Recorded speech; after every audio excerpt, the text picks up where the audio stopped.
అరటి తోటల్లో స్వామి హనుమ తిరుగుతూ ఉంటారు. ఆయనకి అది మిక్కిలి ప్రీతిపాత్రమైనటువంటి ప్రదేశం.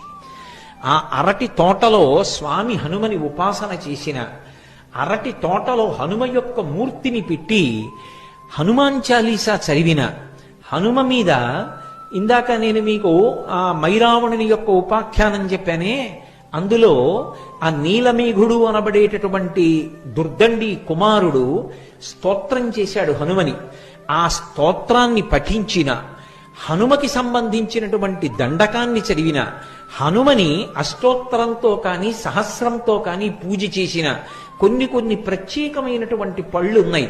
నేను ఈ 5 రోజుల ఉపన్యాసంలోనూ వాటి గురించి మీతో మనవి చేస్తాను ప్రత్యేకంగా. ఆ పళ్ళు ఆయనకి నివేదన చేసిన, అరటి తోటలో పూజ చేస్తే హనుమ ఏదో ఒక రూపంలో వచ్చి వాటిని స్వీకరిస్తారు.